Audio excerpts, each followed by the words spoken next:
internetnya gitu. Ini Pak Krido tadi out karena lampunya mati. Jadi internetnya juga mati. Jadi mungkin kita nanti menunggu saja. Nah, tentunya pada malam hari ini kita akan bahas masalah pertanahan, kemudian juga apa namanya tadi, mudoroso. Nah, mudoroso tadi lebih mungkin ke arah situasi yang sekarang ini, bagaimana para pamong dan kita semua juga bisa mengatasi baik apa yang terjadi di masyarakat di sekitar ataupun juga di yang lebih luas secara masyarakat di daerah istimewa Yogyakarta. Karena tentunya kita juga memahami selama pandemi ini permasalahan banyak sekali, stres banyak sekali gitu ya. Nah, Prof. Rio inilah ahlinya untuk urusan stres menyetres gitu. Jadi nanti akan kita sama-sama diskusi untuk apa namanya ke depan bagaimana kita menghadapi dengan baik gitu. Nah, tentunya juga apa namanya kita sebagai orang Jawa yang sareh semeleh gitu ya. Kemudian juga tentunya saling membantu, gotong royong. Nah, apa namanya falsafah atau filosofi dari eyang-eyang yang yuk kita bersama-sama untuk mengingat kembali, menerapkan gitu ya, agar kehidupan kita sebagai orang Jawa itu bisa kembali lagi. Jadi mungkin sebelumnya nanti dengarkan podcast saya masalah tatanan Jawa. Ikut promosi. Ya mungkin dari saya itu dulu Mas Anton. Apa namanya awal-awal nanti saya lebih ingin ke diskusi ya, ke diskusinya. Monggo saya serahkan kembali ke Pak Anton. Terima kasih, matur nuwun, Gusti. Ini Gusti Mangku sudah membuka percakapan dan tentunya para partisipan dipersilakan. Tadi soal COVID, tentunya ini menjadi sorotan semua pihak, bagaimana untuk mengantisipasi dan meminimalisir karena di beberapa daerah,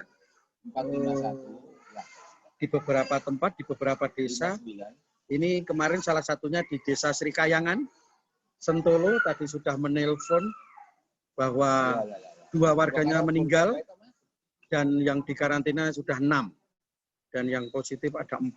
Nah, ini yang bisa menjadi pokok perhatian ke semua pihak. Ini Kulon Progo malah juga bertambah.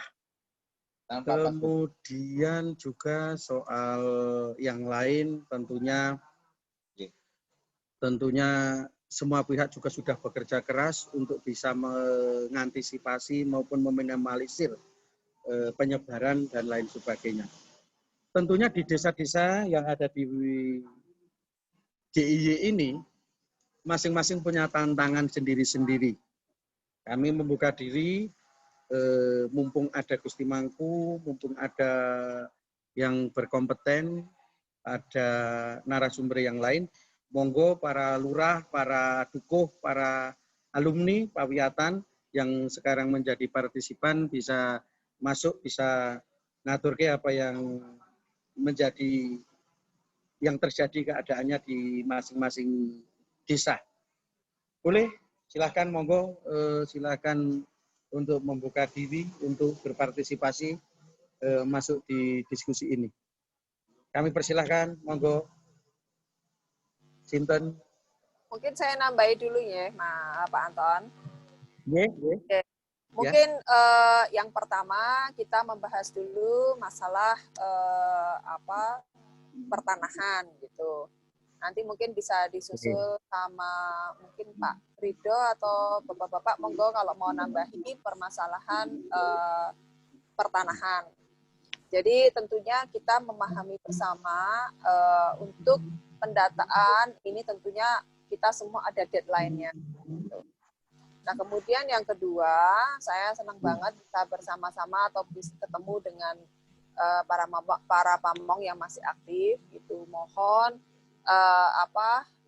bantuan dan supportnya agar pendataan tanah di wilayah Bapak Ibu semua itu bisa segera terdata. Karena dengan data itu kita juga ingin menata lebih baik lagi. Bukan berarti pendataan itu terus kita usir, tidak, tapi data itulah yang menjadi acuan kita untuk penataan lebih baik.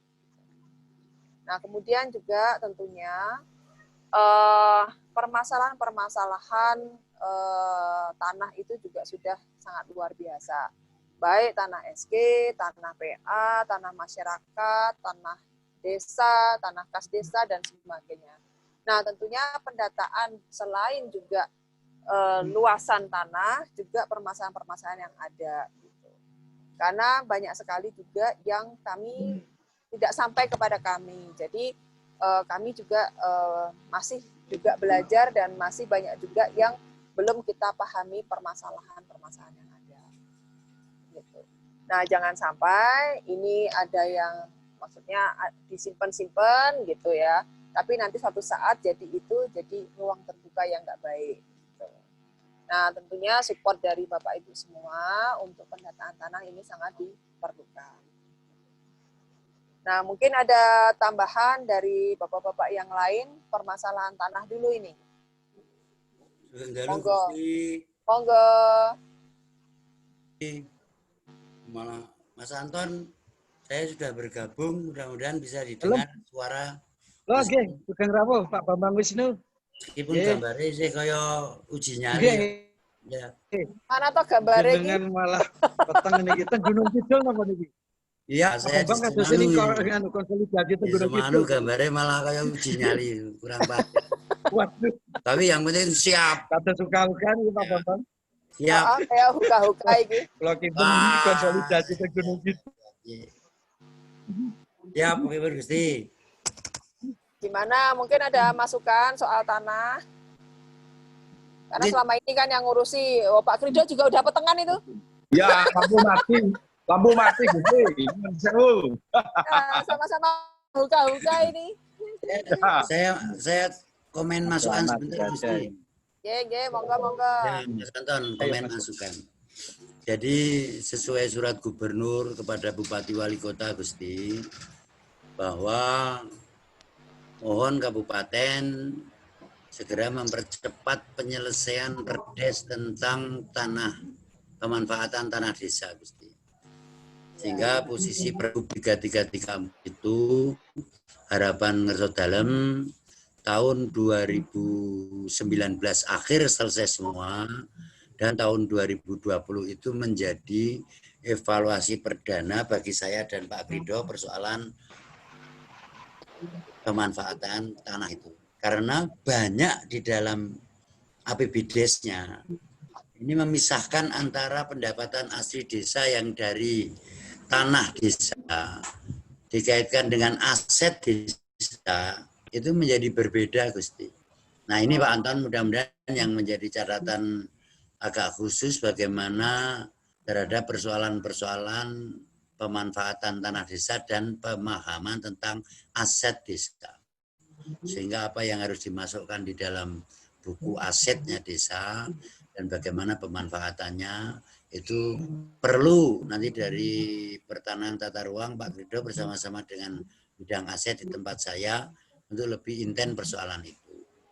Kemudian yang kedua, di kawasan Kulon Progo dan Gunung Kidul itu terhadap pembebasan tanah-tanah desa dan tanah kas desa serta SG yang berkaitan dengan IJLS, ini juga perlu mendapat identifikasi dan ini lebih spesifik Gusti. Beri pengaruh besar terhadap pengembangan daerah, tapi kemudian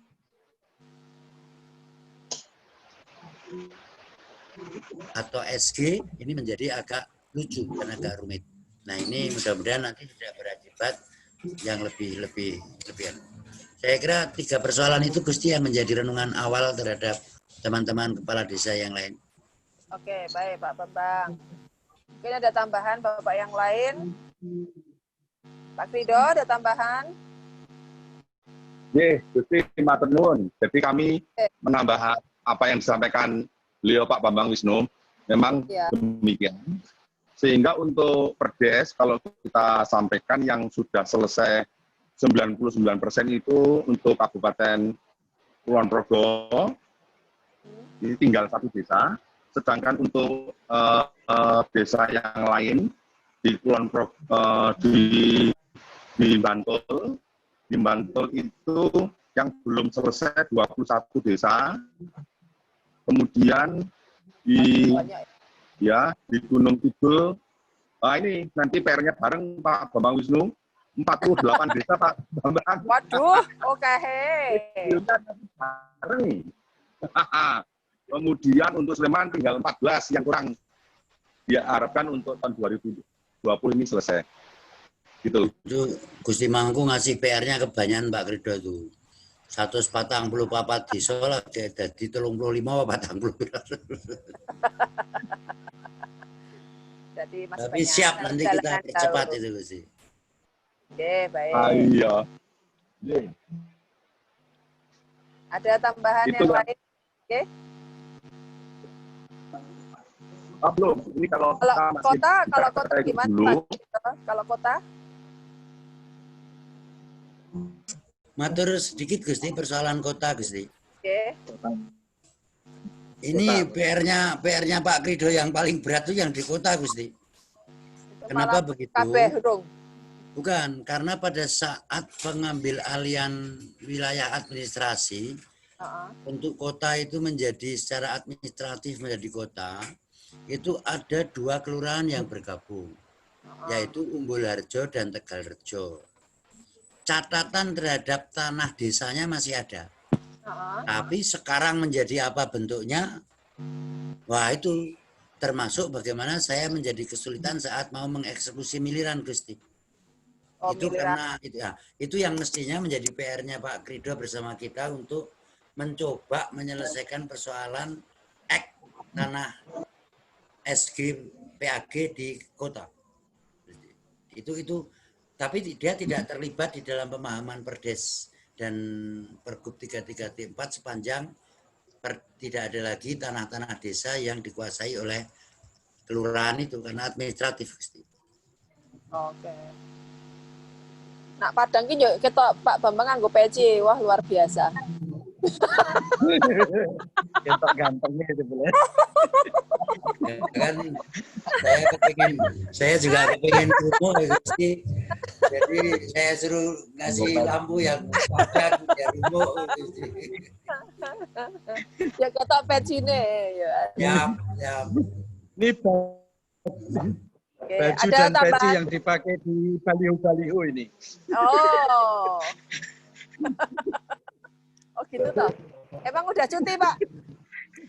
Iya, yang tersebar di Gunung Kidul itu peci dan bajunya menikon itu Gusti. Oh gitu. Wah. Berarti ganti-ganti ya. Ya mungkin ada yang bapak-bapak atau ibu ada tambahan lain perihal tanah, pertanahan. Pak Paulus, monggo. Di unmute dulu Pak Paulus. Andri tolong Pak Paulus.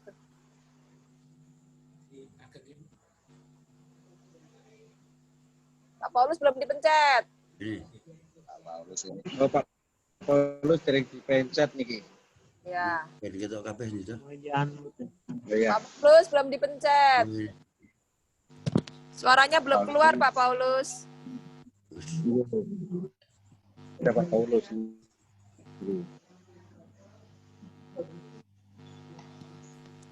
Orangnya enggak ya juga. Pak Paulus. Halo. Ya, ada. Pak Paulus. Halo. Udah on, Pak Paulus. Ya, Pak Paulus, silakan. Pak Paulus. Waduh. Halo. Iya, Pak. Ya, Pak Paulus. Sudah besar ini. Wah, Lanjut dulu. Loh, tadi dada-dada. Oh, Ye, monggo Ini yang lain. Bisa dengar saya, Kak? Loh, bisa. monggo yang lain Admin. ini tidak masuk, Pak Paulus. Pak Paulus mau bicara? Bisa. Halo?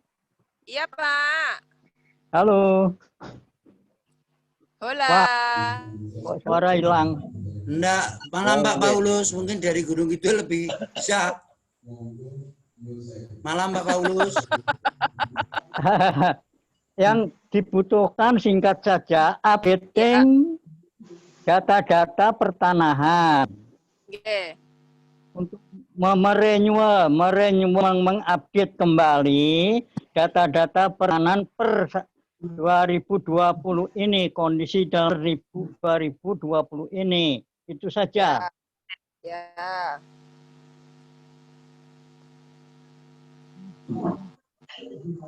Oke, udah Halo? cukup, Pak. Sudah, Kak? Iya.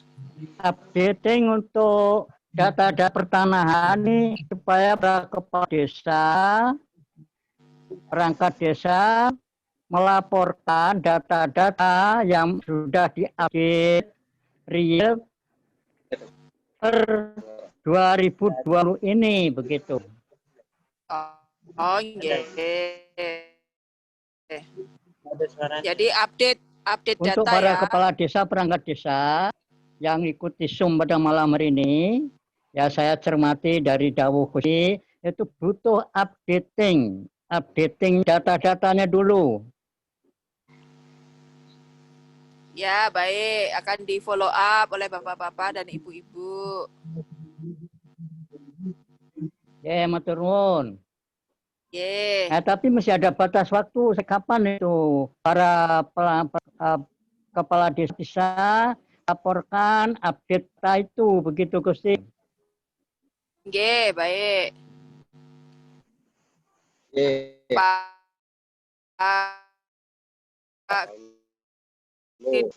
Nah, mungkin itu juga update di Pak Krido dan update di Pak atau Ibu Lurah juga mestinya harus sinkron.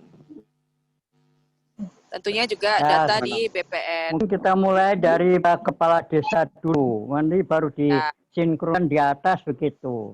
Ya. Tapi yang sudah terdaftar kan juga harus diupdate juga. Iya. Oke, ada tambahan lain? Kulon Progo paling sedikit PR-nya ini. Tambahan Ya. informasi Gusti. Oke.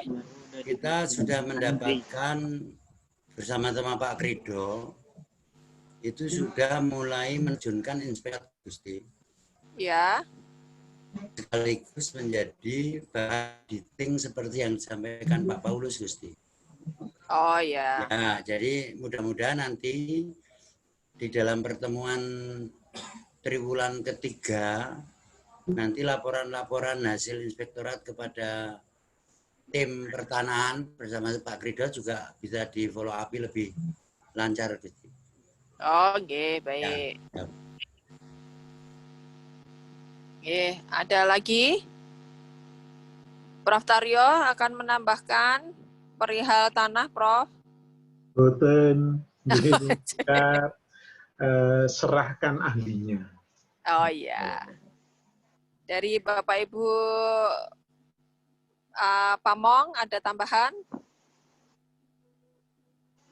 Mungkin ada kendala juga yang belum, tapi yang paling kecil adalah Kulon Progo ini. Sudah beres semua ini. Wah, yang luar paling banyak biasa. Gunung Kidul. Ya orang ngecing ya santan. Ini PR-nya ini. PR-nya Romo Sugeng dalu Prof Taryo dalam punya Mas Ini- Ampon. Nggih. Monggo Pak Mini coba Pak Lurah dari Kokap Mas Lana, monggo pengalaman berbagi soal pertanahan, pendataan up to date SG maupun tanah desanya, monggo berbagi pengalaman Mas Lana. Mas Dani Pristiawan, selamat datang. Waduh, monggo bisa bersapa-sapa di sini sebagai partisipan. Ini yang kita sedang bahas, fokus di pertanahan Untuk Kulon Progo tentunya memang sudah berjalan, sudah mulai 2018 dan itu sudah mulai dihabiskan data tanah untuk pensertifikatan, baik itu lewat Dispertaru maupun lewat BPN dalam program pendataan tanah sistematis lengkap atau PTSL. Nah, ini semua sudah tinggal beberapa di Kulon Progo. Tentunya yang paling sedikit di antaranya kabupaten-kabupaten lain. Nah, kemudian juga yang lain tadi Pak Paulus sarannya kita perlu updating data di 2020 untuk data-data pertanahan. Ini tugas kita bersama untuk bisa mengejar waktu yang disediakan untuk segera melengkapi data pertanahan, seperti yang dikatakan Romo Wisnu tadi, Pak Bambang Wisnu, untuk mengeluarkan perdes tentang pemanfaatan tanah desa dan pemanfaatan tanah desa. Monggo partisipan yang lain soal pertanahan untuk sesi ini, silakan masuk, monggo. Mungkin nambah Kanjeng. Monggo. Iya, tentunya kami dari pemerintah Kalurahan Kalirejo kaitannya dengan pertanahan tidak ada masalah. Karena kebetulan untuk di Kulon Progo kami adalah Kalurahan Karangkopek, Kanjeng. Sehingga kaitannya dengan tanah kas desa tidak begitu banyak. Sehingga semuanya sudah tersertifikatkan. Namun tentunya yang perlu kami tersertifikatkan itu tanah petilasan. Di tempat saya itu ada tanah petilasan yang dikatakan tanah tanah putih atau apa namanya. Itu sampai saat ini belum tersertifikatkan. Itu statusnya mungkin saya minta penjelasan kaitannya dengan tanah-tanah tersebut dan juga seperti tanah makam. Tanah makam itu juga belum. Pak, suaranya terganggu. Terganggu. Boten clear. Oh iya, oke. Lanjut, bahwa tanah makam itu juga belum tersertifikatkan lah. Itu tentunya juga berhimpitan dengan tanah warga, sehingga sebenarnya juga perlu untuk ditertibkan. Sehingga ini monggo nanti mohon arahannya bagaimana kaitannya dengan tanah makam. Yang selanjutnya tentunya adalah kepentingan kami, pemerintah Kalurahan Karangkopek yang di Kulon Progo ada 3 kalurahan, yaitu di Desa Kalurahan Kalirejo, Hargotirto, dan Hargowilis. Ini tentunya mungkin di Anjang sana yang sangat indah ini, tentunya kami juga mengusulkan, karena untuk teman-teman yang lain tentunya juga punya pelungguh. Nah, ini bagaimana nanti dari keistimewaan itu juga memperhatikan kami kaitannya dengan hak-hak kami, tanah pelungguh itu bisa ditambahkan dari dana keistimewaan. Gitu, Kanjeng. Terima kasih. Oke, nah kalau seperti itu ya harus didiskusikan bersama-sama sama Pak Rido. Oke. Masukan Gusti. Ya. Jadi sebenarnya untuk Karangkopek itu sejak tahun 2018 itu sudah kita minta untuk mengusulkan, Gusti. Tapi sampai sekarang belum ada yang mengusulkan. Mengusulkan bahwa sebagai ganti pelungguh itu yang Karangkopek itu mengusulkan kepada gubernur. Nah ini Pak Lurah yang tadi dari mana? Pak Lurah Kalirejo. Pak Lurah mohon menginformasikan ini kalau kebetulan Hargowilis dan 3 desa yang lain itu belum, termasuk di Bantul itu ada jagalan segala, Gusti. Nah ini sudah kita minta untuk mengusulkan supaya dana itu dapat menjadi sumber pendapatan yang berkaitan dengan lungguh tadi untuk Karangkopek. Jadi saya pikir itu sudah kita sepakati dulu sama Pak Krido juga bahwa desa bisa mengusulkan bahwa karena Karangkope maka desa-desa itu mengusulkan untuk bagaimana sebagai tanda ganti sebagai belenggu. Itu yang pertama, Gusti. Kemudian yang kedua, status makam itu juga tanah desa atau bukan? Ini perlu mendapat catatan. Kalau tanah desa, maka di dalam alokasi pembagian tanah desa, itu kita juga sudah sepakati sama Pak Krido, seperti makam dan pakai jalan dan sebagainya, itu langsung dimasukkan di dalam fasilitas umum, Gusti. Sehingga pensertifikatnya tetap tanggung jawabnya Pak Krido nanti untuk persoalan-persoalan tanah desa sepanjang tanah makam itu adalah desa, Gusti. Nah, yang sulit itu karena kemudian banyak tukar guling yang sampai guling-guling. Artinya sampai sekarang belum selesai persoalannya. Itu, Gusti, terima kasih. Ya. Nah, berarti kan itu juga butuh percepatan dan pemahaman bersama. Nah, tadi yang pelunggu tadi yang berhubungan dengan dana AIS itu bukan sumber pendapatan loh, Pak. Tapi nggo ijel toh atau piye tukar guling juga. Yang dimaksud apa tadi? Yang namanya Desa Karangkope itu memang sejak dulu tidak pernah ada lungguhnya. Tapi sejak dulu itu dibiayai dengan APBD, Gusti. Sebagai pengganti terhadap desa yang tidak mempunyai pelunggu. Tidak punya tanah lungguh. Sehingga pada saat dana AIS ini diluncurkan terus, itu 2018 kita sudah sepakat kalau desa-desa Karangkope itu mengusulkan. Begitu, Gusti. Oke. Ya, berarti nanti dirembuk lagi untuk usulan-usulan. Derek nyambung, Gusti. Monggo. Sugeng dalu sedaya mawon, Gusti Mangku dan sedaya pemirsa. Pemirsa. Menyambung. Partisipan. Mumpung malam ini ada Gusti Mangku, ada Pak Krido, ada juga Pak Bambang Wisnu. Dalu Pak Bambang, tuntangu mboten pinanggih. Terakhir kula pinanggih. Terakhir pinanggihan kalian Pak Krido wonten Salamerjo. Kaitanipun kalian ingkang pun ngendikaken Gus Lono kala wau Karangkope. Menika kula mboten badhe matur kathah babagan pensertifikatan amargi sampun sedaya ingkang wonten ing Salamerjo menika sampun pun sertifikat.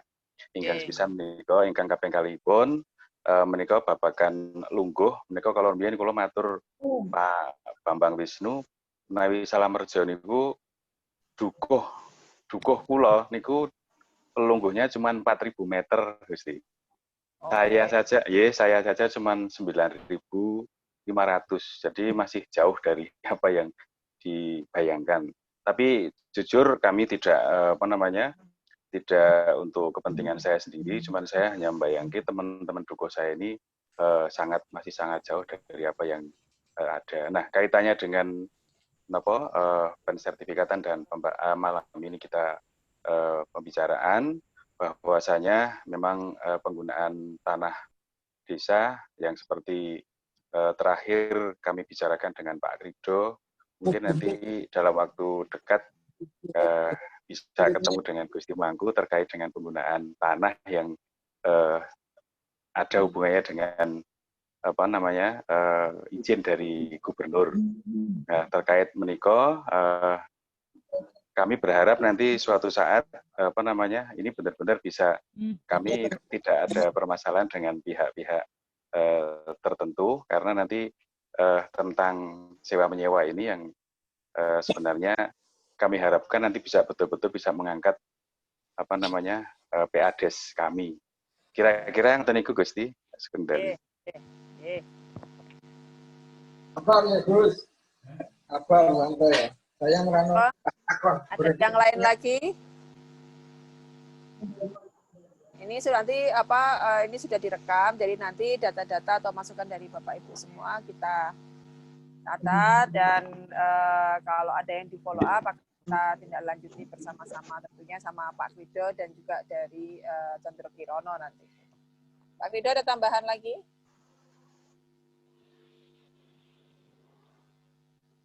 Pak Krido peteng ya? Selamat malam Kanjeng. Halo. Kami tambah. Halo. Selamat malam Kanjeng. Siapa? Saya dari Kelurahan Banjarjo, Tanjung Sari, Gunung Kidul. Oh, nggih. Selamat malam untuk Bapak Ibu sekalian. Mohon maaf saya agak terlambat mengikuti acara ini, tapi sedikit saya juga bisa sudah mengikuti. Yang akan kami sampaikan pada saat ini tentang perluasan tanah kuburan yang akan kami gunakan itu tanah kas desa. Untuk prosesnya, untuk perluasan tanah kuburan itu bagaimana, saya mohon petunjuknya. Terima kasih. Itu ke Pak Krido. Mungkin Pak Krido bisa bantu jawab, apakah langsung ke Condro Kirono atau ke Pak Krido? Masukan Gusti. Ya. Jadi ini Pak Krido mungkin agak lama agak timbul tenggelam. Tapi masukan loh. Ya, kalau yang di Balam Rejo tadi perdesnya sudah jadi belum, Pak? Perdesnya untuk tanah desa sudah jadi? Belum, Pak. Semua desa di Kulon Progo sudah. Perdesnya sudah jadi belum? Yang di mana? Yang di Banjarjo, Tanjung Sari? Ya. Ya, belum Bapak, belum. Nah, begini Bapak, bahwa di dalam perdes nanti itu kan akan memuat 4 hal. Bahwa tanah desa itu terdiri dari 1, tanah kas desa, pelungguh, pengarem-arem, dan fasilitas umum. Dari luasan itu, ketentuan-ketentuan yang terkandung di dalam pergubnya, itu mohon Bapak bisa menyesuaikan dengan mengembangkan di dalam makam itu menjadi bagian dari fasilitas umum. Jadi jangan kok makam dimasukkan kas desa, tapi makam itu adalah fasum. Begitu Bapak. Sehingga nanti Bapak bisa undang saya atau Pak Krido untuk kemudian bersama-sama memperbaiki perdes Bapak. Itu Pak Krido ya. Halo Pak Krido. Siap, siap. Jadi perdesnya jadikan dengan tentuan sebagaimana di dalam Pergub 3/4-nya dengan memasukkan makam itu menjadi fasilitas umum. Jadi makam jangan dimasukkan sebagai kas desa. Begitu Bapak.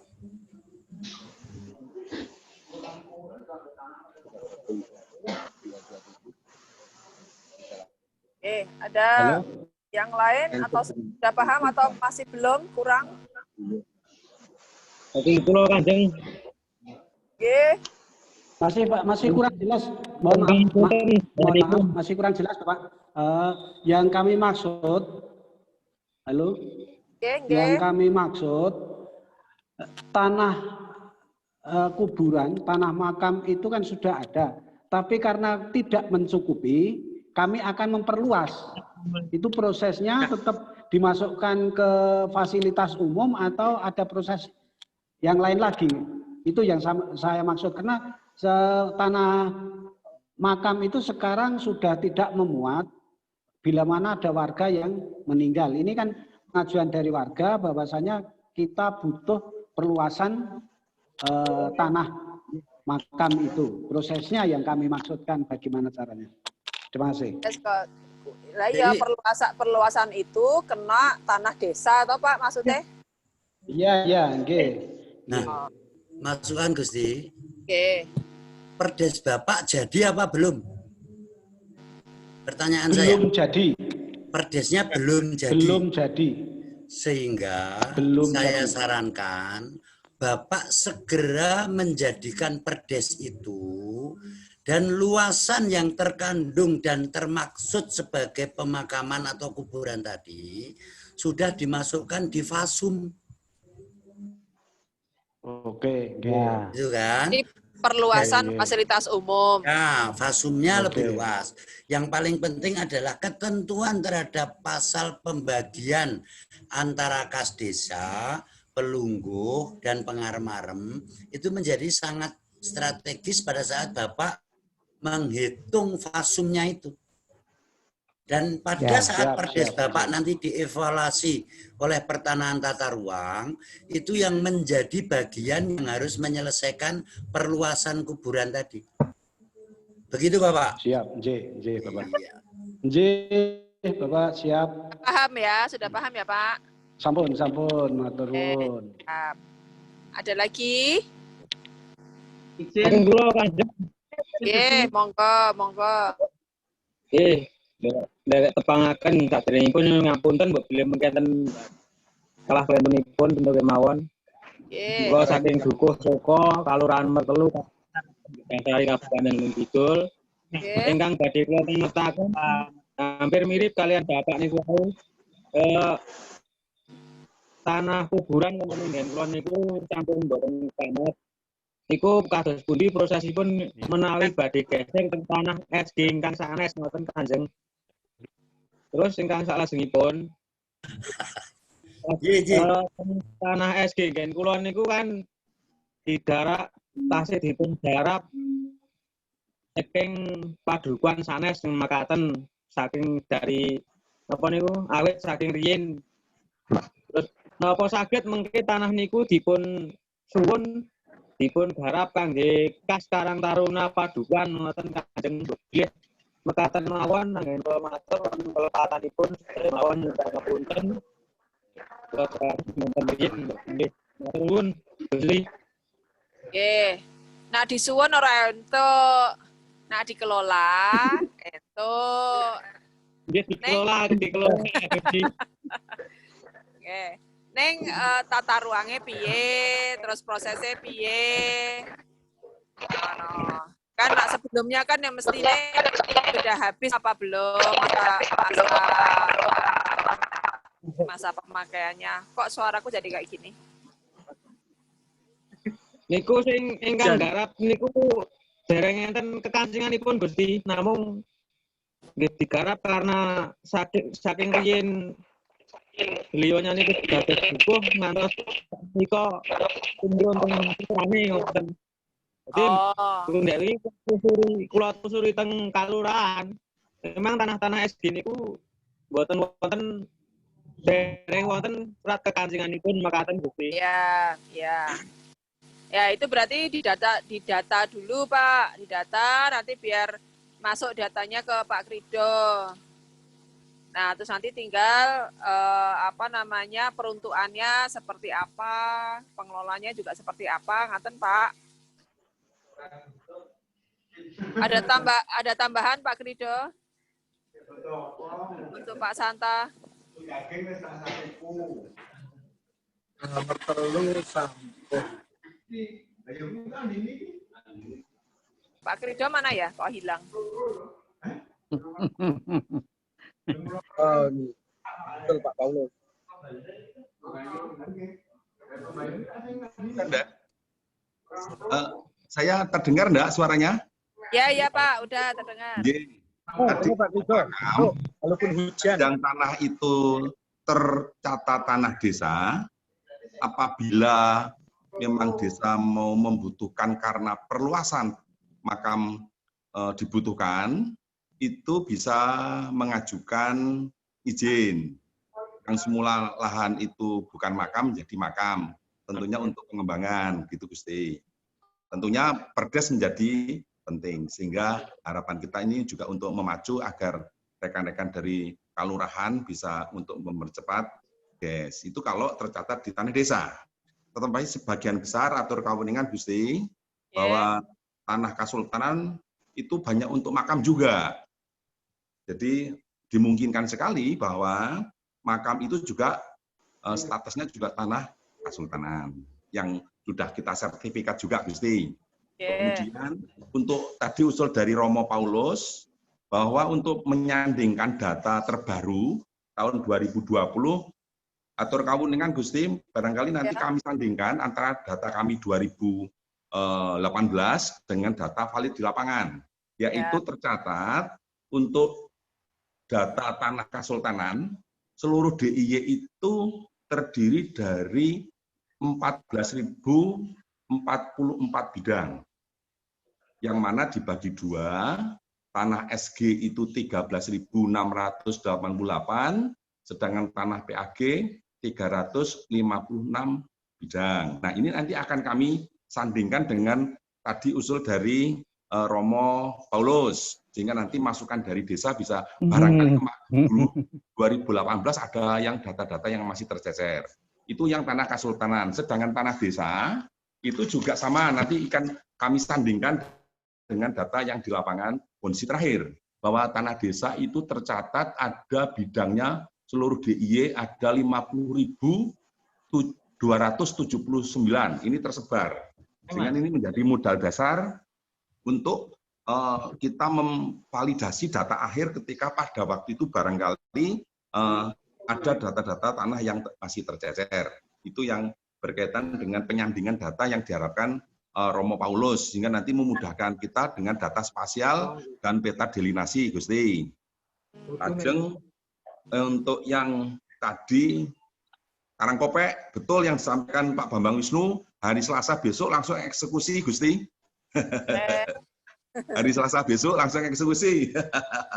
Nanti Karangkopek diaturi rapat di Biro Organisasi, tadi kami undangan sudah beredar, Gusti. Oke. Matur nuwun. Nah, Gusti. Nun sewu. Oke, Gusti, nun sewu. Iya. Ya, mau turun Pak Ridho. Nah, sekarang ini seperti saya ambil contoh seperti di Papua, setiap desa itu di kantor desa dibuat peta tentang pertanahan. Saya masuk di beberapa kelurahan di sini, kok nggak lihat peta desa dengan tanah-tanah desa. Pertanyaan saya nih Pak Ridho dan semua kepala desa, bisa nggak itu kayak administrasi desa, kantor desa itu dipampangkan peta desa dengan termasuk peta pertanahan dengan disesuaikan dengan tata ruang nanti. Jadi peta tata ruang desa begitu. Matur nuwun Gusti, matur nuwun Pak Ridho, Pak Bambang, para kepala desa, matur nuwun. Oke.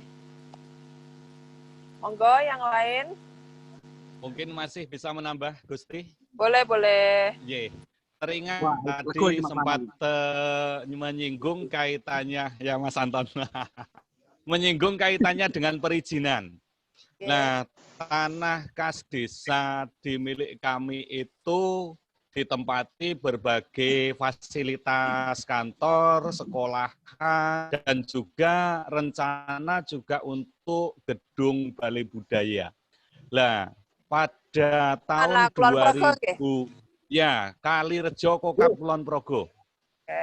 Pada tahun 2018 kami mengajukan perizinan hal tersebut yang melalui tata ruang Kabupaten Kulon Progo yang pada waktu itu akan diuruskan dari Dinas Tata Ruang Kabupaten Kulon Progo. Tetapi saya tunggu-tunggu sampai saat ini kaitannya dengan perizinan itu juga belum kunjung tiba.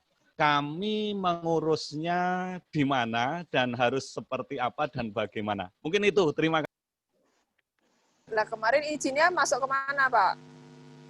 Masuknya kepadanya itu Kundo, lupa saya. Kundoniti Mandolo. Bagian tata ruang DIY dan pertanahan itu apa namanya, lupa saya.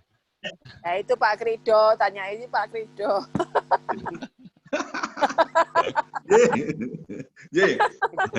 Nyuwun sewu, Gusti.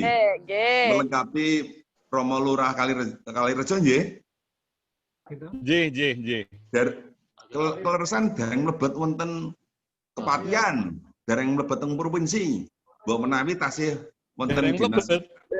Nggih, masih di Dinas Pertanahan Tata Ruang Kabupaten Kulon Progo, belum terkirim di tempat kami. Ini tunjukkan. Kalau itu mangke kula urusi. kita nyuwun bantuanipun. Kalau kami cepat begitu berkas lengkap sesuai Pergub 34, tentunya langsung kita proses. Terakhir kami memproses di Desa Ngirikerto itu Romo, sehingga terjadi perubahan fungsi yang semula lahan untuk pertanian salak menjadi sekarang balai budaya. Itu sudah ditandatangani oleh Bapak Gubernur kemarin. Untuk yang Kalirejo ketinggalipun dereng mlebet teng provinsi. Nggih. Oh, sampun tahun 2018 ya Romo. Nggih, mangke cobi kula karohaken. Nggih, kula karohaken wonten Taru. Baleni. Nggih, matur nuwun, nggih. Nggih. Mungkin untuk pertanahan dicukupkan dulu nggih, karena kan mengingat waktu. Kita sudah jam diskusi. Nanti kita terus putih Pak Santa. Dari Lurah izin. Pak Toka Mertelu. Nggih. Ngapunten teng padukan kula kan nggih. Pemuda Karang Taruna itu membuka wisata teng Tanah SG. Nggih. Tapi sampai tunggu kisah niki niku nembe dikelola napa swadaya masyarakat dan dikelola oleh Karang Taruna. Cuma niku petunjukipun mengke prosesipun kados pundi amrih wisata kula niku bener-bener terwujud ngoten Gusti. Matur nuwun. Nggih. Nah, itu bisa ke Pak Krido, bisa ke Keraton. Nanti saya sama tentunya Condro Kirono sama Pak Krido kan terus intens koordinasi. Mohon izin Gusti. Ya. Ya, dari Lurah Semanu Gunung Kidul. Nggih. Nggih, Pak. Nggih. Terima kasih. Assalamualaikum warahmatullahi wabarakatuh. Nggih.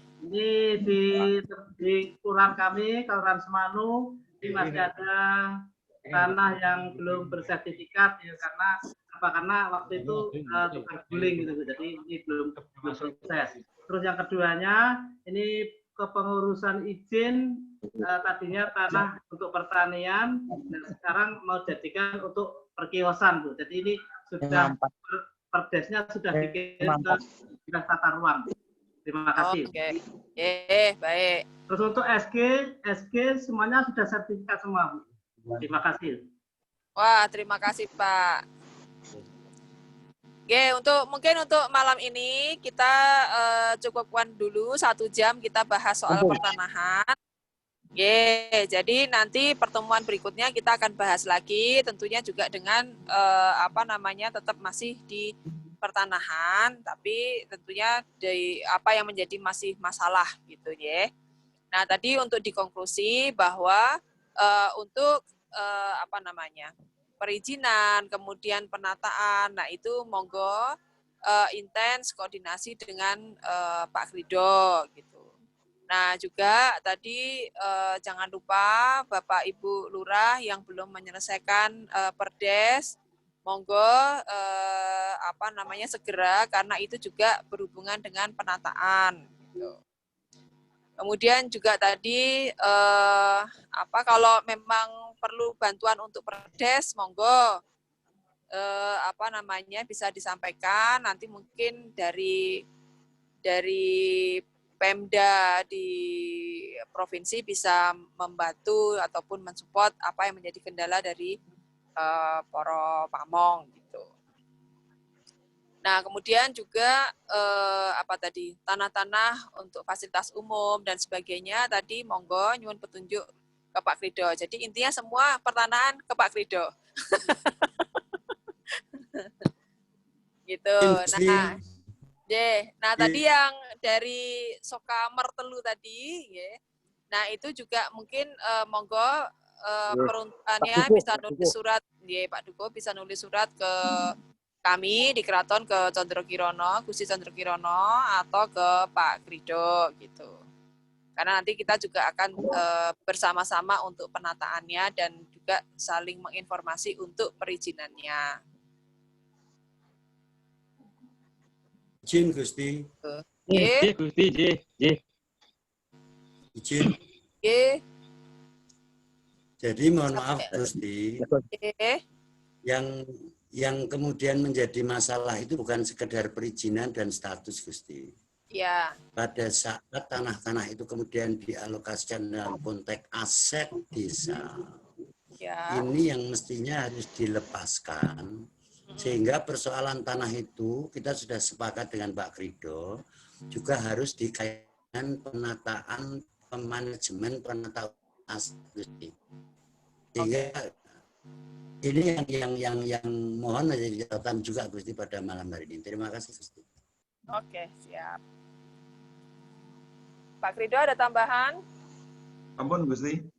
Oke. Matur nuwun. Nah, sekarang untuk berikutnya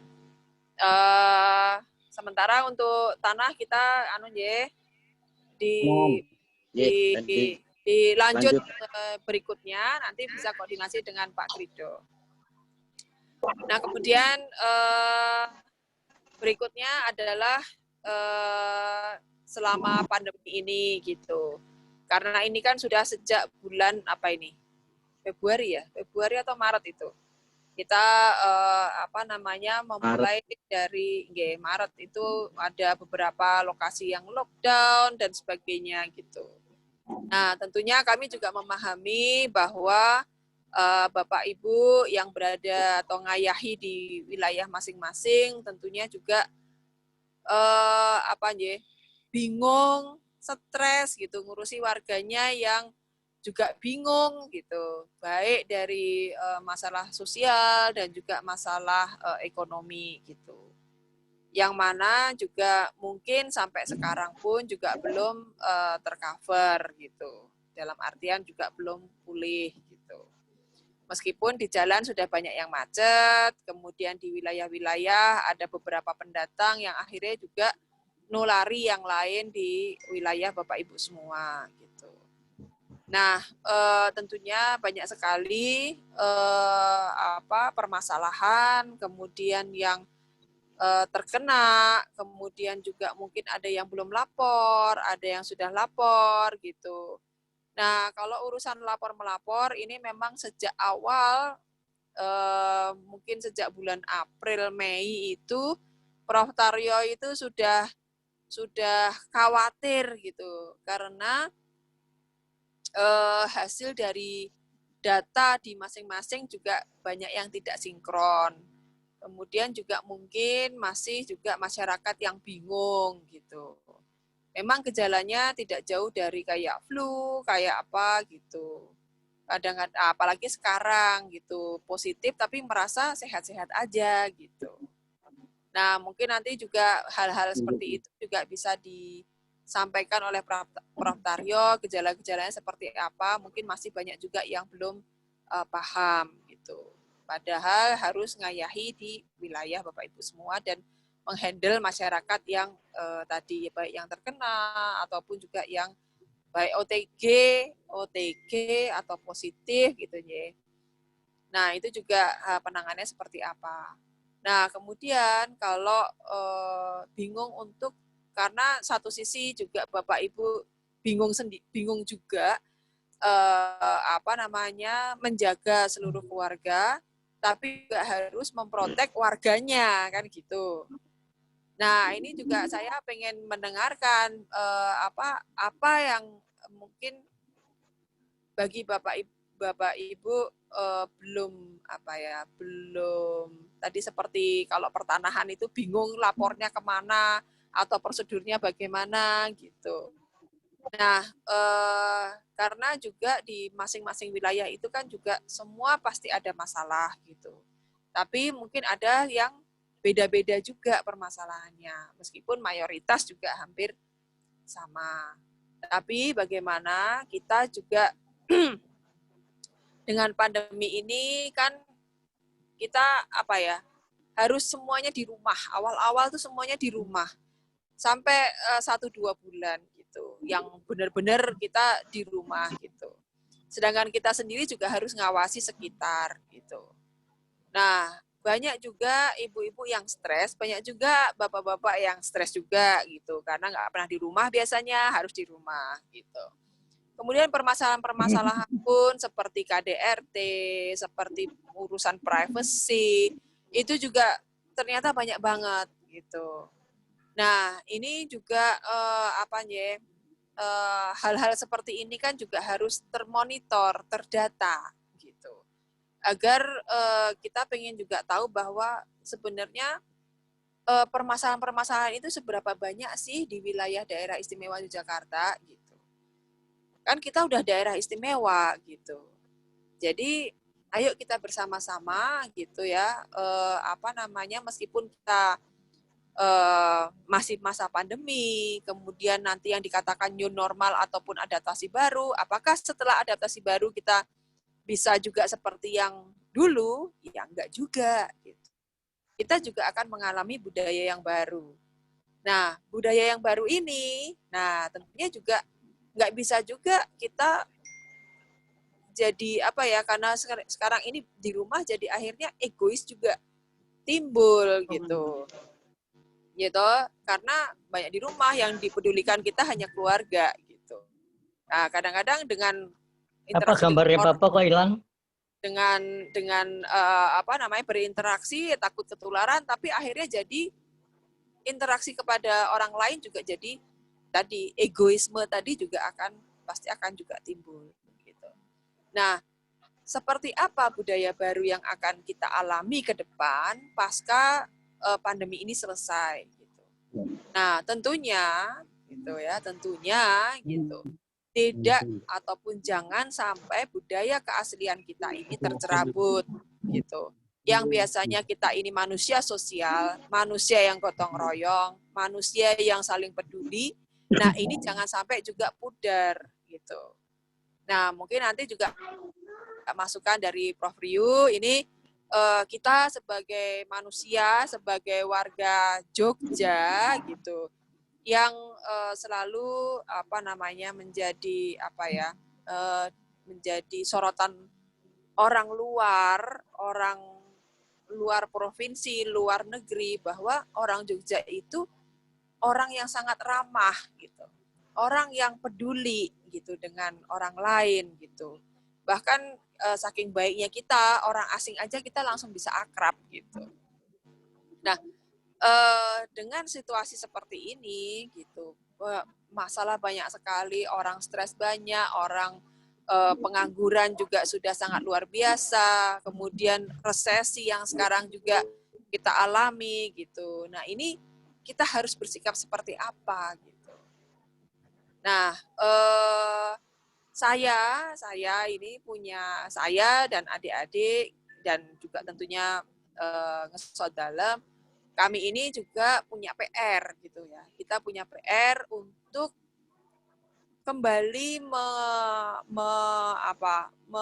belajar, memahami, mempelajari dan mengerti tentang ajaran-ajaran Eyang Sinuwun yang pertama gitu. Karena beliaulah yang membuat daerah istimewa Yogyakarta ini, yang membuat Ngayogyakarta Hadiningrat ini, gitu ya, yang menjadi akhirnya seperti ini. Dalam artian keraton sejak 1754 juga sampai sekarang masih kokoh berdiri. Kemudian kita mencoba juga membangun benteng kembali gitu ya. Jadi bagaimana kita mencoba untuk yuk kita kembalikan wajah Ngayogyakarta Hadiningrat seperti yang pada waktu lalu eyang-eyang membuat gitu. Nah, tentunya juga dari Dinas Kebudayaan kan juga mencoba untuk filosofi dari Tugu ke Panggung Krapyak gitu, garis filosofi itu juga kembali diwujudkan, kembali ingin diakui oleh UNESCO gitu. Nah, tentunya saya ingin mengajak Bapak Ibu semua untuk yuk kita bersama-sama menjadikan daerah istimewa Yogyakarta ini atau Ngayogyakarta Hadiningrat ini menjadi apa ya,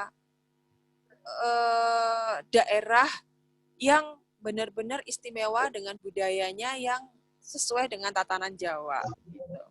Tatanan Jawa ya seperti apa toh? Gitu.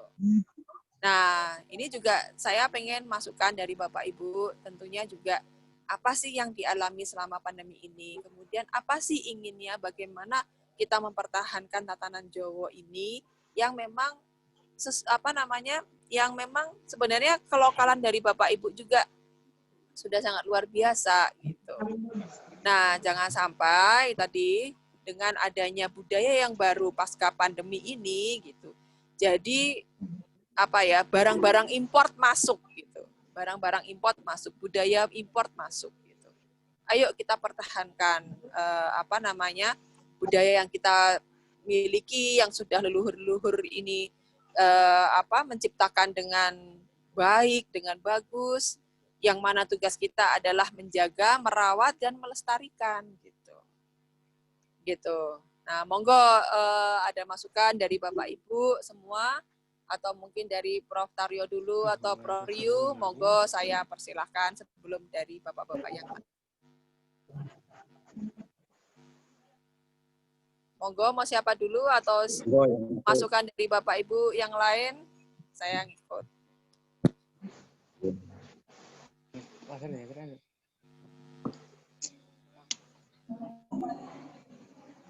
Prof. Karya tadi hadir nggih Gusti Mangku? Iya, mana sekarang? Nggak ada ya? Hilang. Mungkin iya. Prof. Rio dulu, monggo Prof. Rio. Oh iya, matur nuwun. Gusti Manggumi. Assalamualaikum warahmatullahi wabarakatuh. Selamat malam. Salam sejahtera. Om Swastiastu.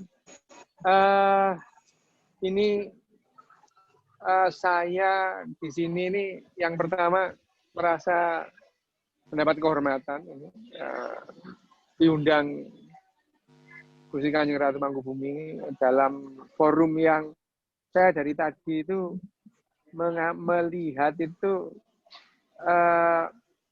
ya seperti ini nih yang saya gambarkan dulu waktu saya kecil ya. Saya ini umur saya sudah 59 tahun, jadi dulu waktu kecil ini saya membayangkan iya masih muda ya, 59. Memang betul, Pak. Ya, memang betul. Kalau dari kriteria WHO sekarang ini tentang usia itu sampai umur 67 tahun itu masuk dalam kriteria muda. Umur 68 sampai 85 itu disebut paruh baya. 86 sampai 99 itu disebut tua. 100 tahun ke atas disebut orang tua yang berumur panjang. Ini kriteria WHO. Jadi karena saya masih di bawah 67 tahun, ya saya termasuk pemuda.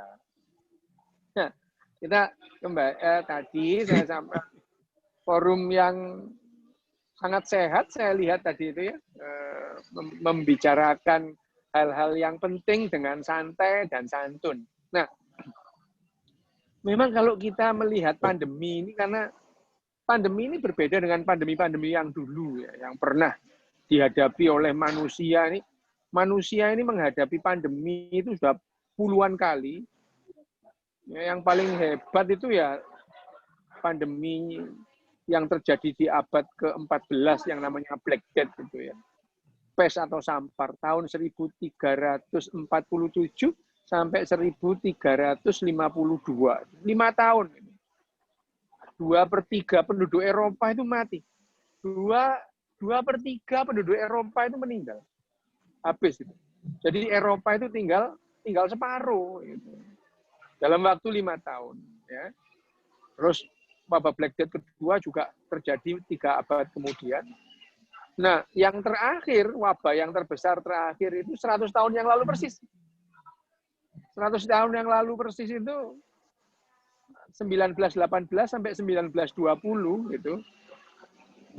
Itu 2 tahun itu pandemi di dunia itu, flu Spanyol. Flu Spanyol itu membunuh 60 juta 60 juta penduduk dunia. 60 juta. Waktu itu Indonesia belum ada, yang ada adalah Hindia Belanda. Penduduk Hindia Belanda diperkirakan waktu itu sekitar 15 juta. Yang meninggal karena flu Spanyol 100 tahun yang lalu di Hindia Belanda itu 1,5 juta orang. 1,5 juta.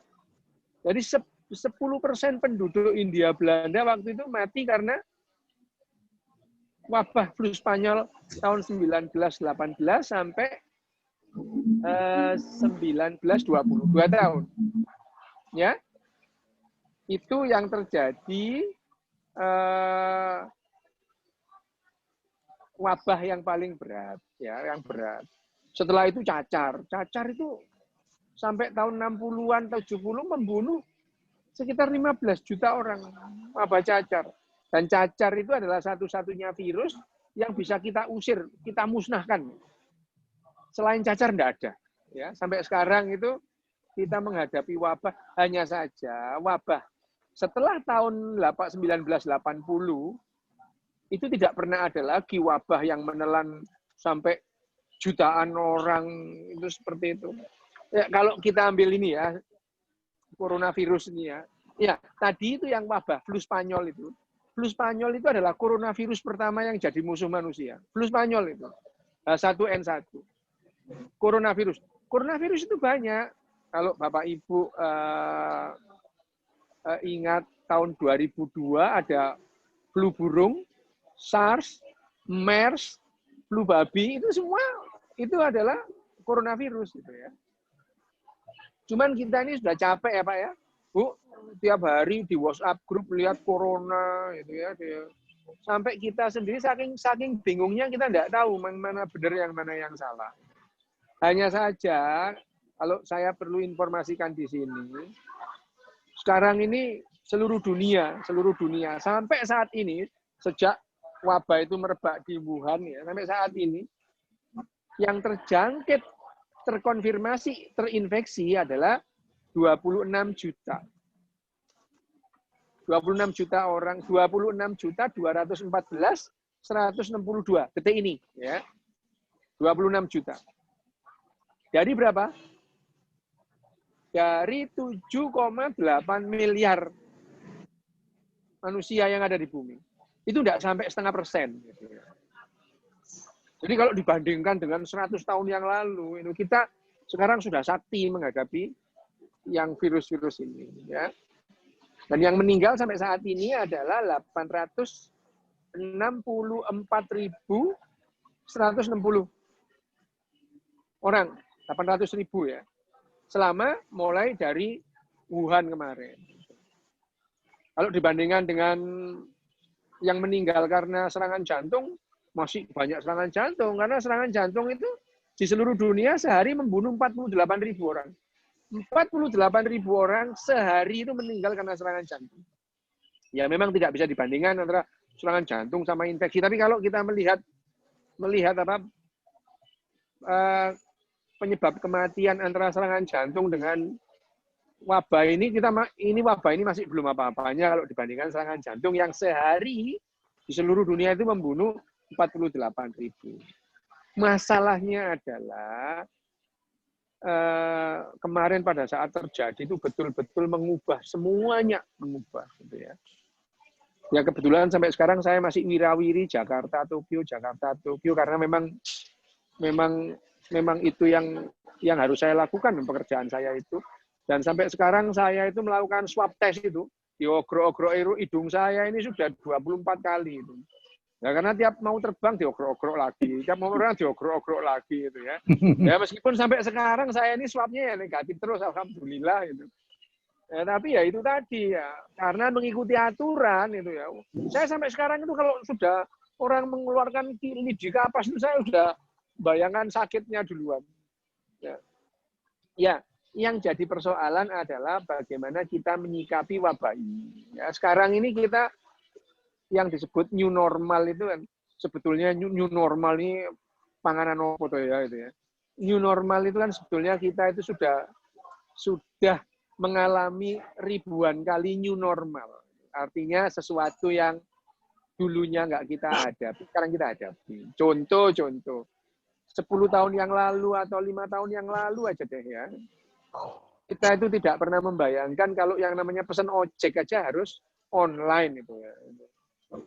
10 tahun yang lalu kita tidak pernah membayangkan kalau sekarang kita nggak bawa handphone itu nggak bisa pesan ojek gitu, nggak bisa. Ya. Itu tidak pernah terbayangkan itu. Bahkan awal-awal ada Gojek itu ojek-ojek yang konvensional itu protes itu. Wow, protes hampir pakai marah-marah segala ya. Nah, sekarang itu adalah menjadi sebuah kebiasaan dan menjadi sebuah budaya. Ini virus ini juga gitu ya. Sekarang kita itu harus paham, harus sadar bahwa yang namanya di bumi ini sekarang ada warga baru yang namanya virus COVID-19. Itu warga baru. Nah, yang namanya 3 bulan yang lalu Pak Presiden tuh bilang kita harus berdamai dengan COVID-19 itu. Berdamai itu ya bukan berarti terus kita duduk bersama satu meja, tanda tangan materai 6.000, damai bukan begitu ya. Damai itu kan artinya damai itu bisa jadi damai itu karena kita harus dipisah itu ya. Kita damai dengan macan itu bukan karena kita harus duduk bareng sama macan makan satu piring kan enggak. Macannya di kerangkeng gitu, kita lihat dari luar lah, damai itu namanya. Ya itu. Itu Korea Utara dan Korea Selatan itu damai karena dipisah. Itu kalau dilepas itu perang nanti. Sama. Damainya itu seperti itu. Nah, yang kita hadapi sekarang setelah panik kita itu hilang gitu ya. Jadi memang di otak kita itu ada mode panik itu ada. Jadi pada saat bulan Februari itu terus kemudian dilakukan PSBB atau lockdown, terus kemudian dibatasi ruang gerak kita itu. Kita kenal dengan adanya ancaman baru yang sebetulnya ya nggak menakutkan amat ya. Tapi waktu itu karena responnya itu apa?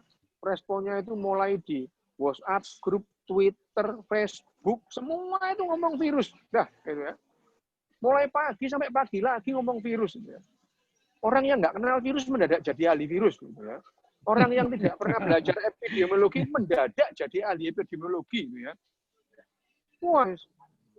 Dan kemudian panik yang ada itu. Paniknya keterlaluan, sehingga kita bisa menyaksikan itu ya di berita itu, di Australia itu berantem, pukul-pukulan hanya rebutan satu gulung kertas tisu, saking takutnya kehabisan. Itu karena di otak kita itu memang ada yang namanya mode panik itu. Permasalahannya adalah panik yang ala kadarnya atau panik yang sak madyo itu bagus itu. Tapi kalau panik yang berlebihan membahayakan itu. Kenapa itu ya? Manusia ini bisa kerjasama meskipun nggak saling kenal. Misalkan di rumah sakit saya itu ada 2.000 orang itu bekerja bareng, ada yang jadi dokter, ada yang jadi perawat, ada yang jadi cleaning service itu ya. Mereka nggak saling kenal itu, tapi bisa bekerja sama. Hanya saja persatuan atau komunitas kelompok ini gampang pecah itu. Gampang pecah itu. Dengan misalnya ini kalau kita melihat semut itu ya, semut itu kan bergerombol gitu ya. Kalau barisannya itu kita rusak itu, ya mereka panik sebentar, habis itu dia bergerombol lagi. Tapi kalau manusia ini kalau panik berbahaya. Kalau manusia itu dalam keadaan panik, tanpa disadari bisa saling membunuh, bisa saling membahayakan. Misalkan di stadion atau di gedung bioskop, ada yang teriak, ada gempa gitu. Mereka keluar itu bukan mati karena gempa, tapi karena saling injek gitu.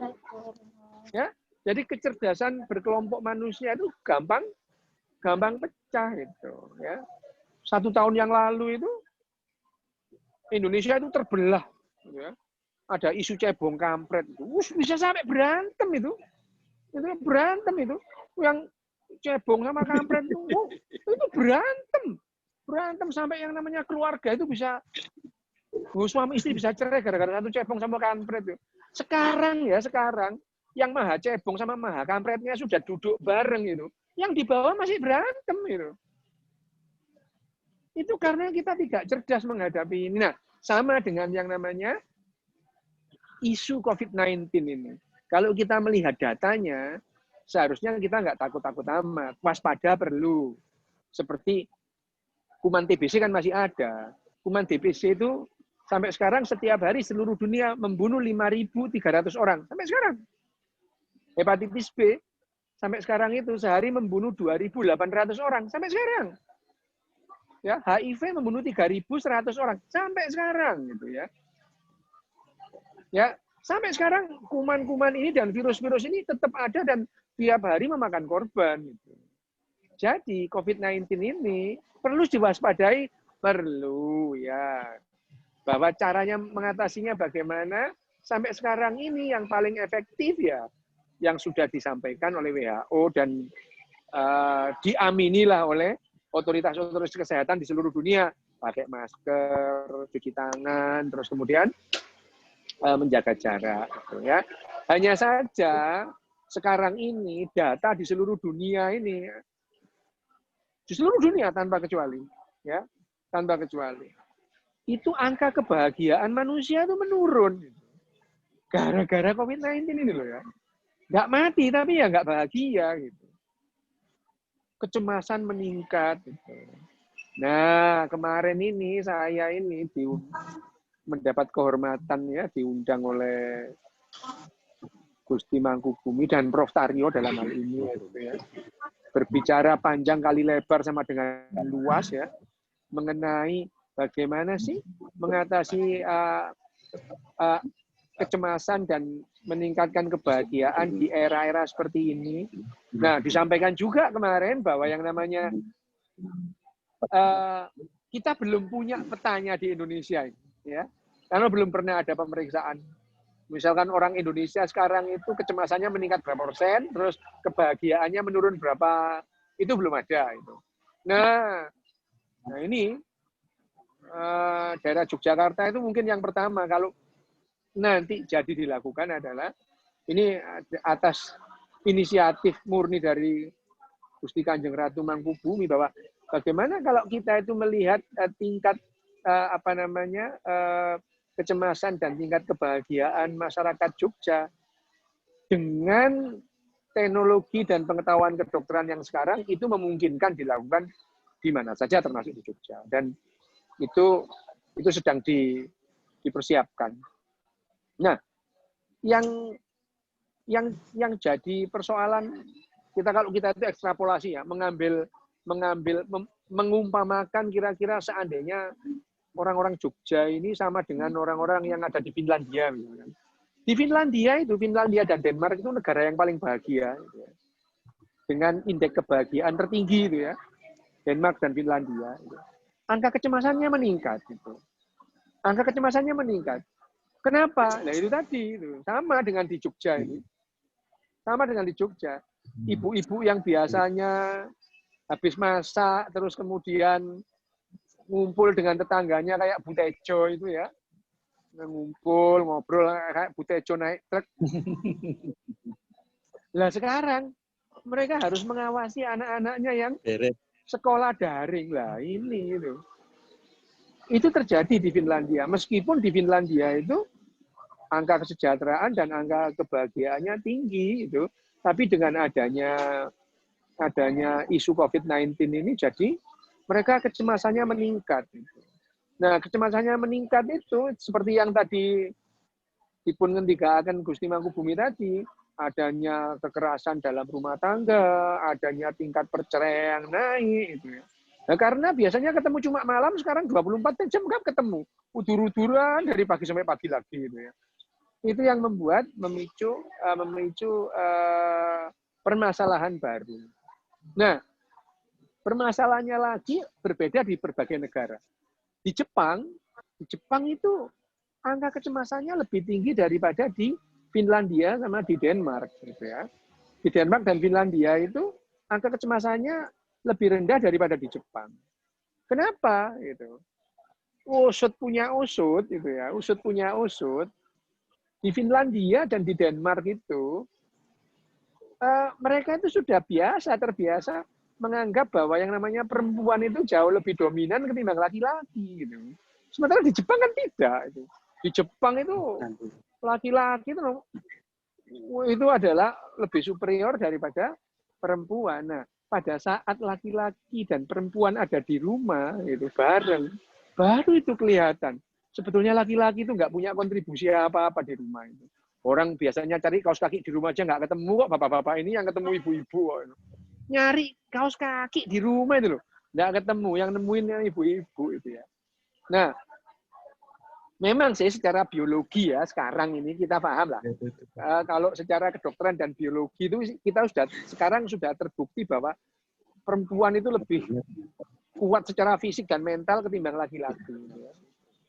Ya, dulu itu perempuan itu dianggap lemah itu kan karena lebih mudah meninggal gara-gara proses melahirkan. Wah, dulu itu sampai tahun 1900 itu perempuan Amerika rata-rata meninggal di usia 49 tahun.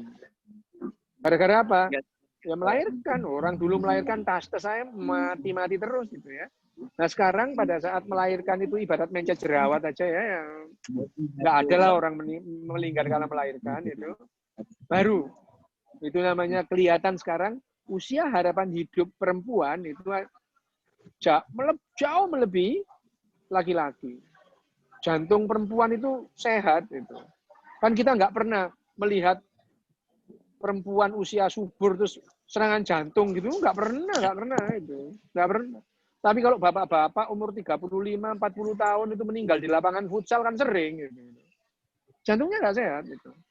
Dan kemampuan spasial otak perempuan itu melebihi laki-laki itu. Ya, itu dipahami secara biologi. Nah, itu yang setelah diteliti secara neuroscience, kenapa angka kecemasan di Jepang itu meningkat lebih tajam daripada di Denmark dan Finlandia. Salah satunya laki-laki Jepang itu tidak menyadari bahwa sebetulnya dia tidak superior amat kalau dibandingkan perempuan. Itu ya. Itu adalah fakta yang kita hadapi. Nah, bagaimana dengan di Jogja dan di Indonesia? Kita belum punya data, mudah-mudahan dalam waktu dekat kita akan mendapatkan data-data yang lebih bisa dipertanggungjawabkan. Nah, yang paling yang perlu ditekankan adalah nah ini adalah semboyannya Jogja sih. Ini bagus ini, eling lan waspada gitu ya. Itu sebenarnya self awareness. Yang namanya eling lan waspada self awareness itu adalah memahami kita dalam kondisi apa, kita sedang dalam menghadapi masalah apa.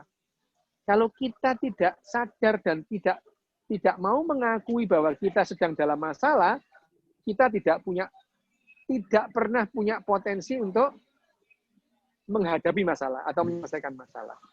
Jadi semboyannya Jogja yang eling lan waspada itu sudah sangat sejalan dengan teori atau ilmu neuroscience terbaru, gitu ya. Dan saya sangat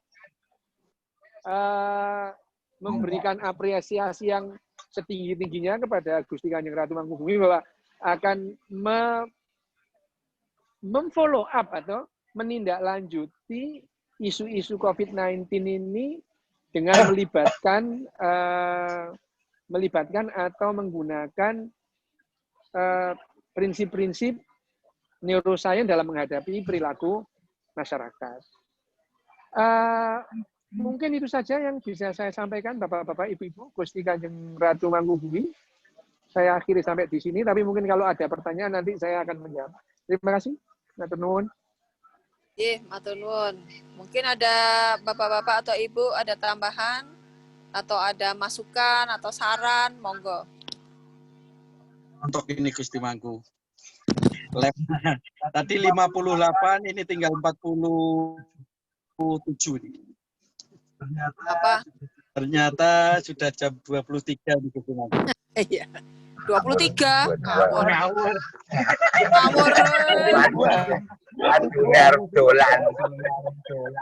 Oh, jame Kulon Progo kayak 23. Kan mboten betah nih, Bu. Ini banyak yang masih ini Mas Pandu juga masih standby dengan Mas Pandu Sudomulyo dengan rencang-rencangnya. Ya, ada ayo Mas 15 Rino menit Sangaji lagi. juga, ada Mas. Yo. 15 menit lagi, ayo monggo. Siap. Yo, selak udan terus nih adem. Manu mohon izin. Oke, monggo. Terima kasih. Untuk di Kelurahan Semanu ini yang menjadi permasalahan kemarin adalah dalam waktu isolasi satu keluarga misalnya, itu kita bingung mengenai kebutuhan sehari-hari. Nah, ini akhirnya para tetangga ikut iuran ataupun membantu wujud beras dan lain-lain. Nah, ini kesulitan-kesulitan seperti ini mudah-mudahan nanti dari pihak pemerintah di atasnya ini mudah-mudahan bisa memperhatikan yang masa isolasi kadang-kadang satu keluarga selama 14 hari Bu. Terus yang kedua, ini karena rawannya kalau tidak pakai masker di tempat umum, di sana umum, misalnya di pasar Kliwon kalau di Semarang ini. Ini kebanyakan tidak pakai masker sehingga kalau misalnya ada persediaan masker, Kelurahan Semanu siap untuk menerima. Begitu. Terima kasih. Siap. Oke, mungkin kampanye masker harus terus nggih niki. Itu. Harus terus dijalankan. Mohon izin, Gusti. Ya, kebersihan. Monggo. Ya, terima kasih. Kaitannya dengan COVID-19. Yeah. Tentunya alhamdulillah di Kalirejo, di kelurahan kami 0 kasus. Dan mohon doa restunya tetap 0 kasus, Gusti. Yang membuat resah di warga kami itu bukan karena virusnya, Gusti. Tetapi yang pertama adalah kaitannya dengan adanya bantuan-bantuan sosial. Yang itu kadang-kadang juga kami selaku pemangku kebijakan di paling bawah itu merasa juga agak kecipuan untuk mengikuti kaitannya dengan kebijakan-kebijakan tersebut.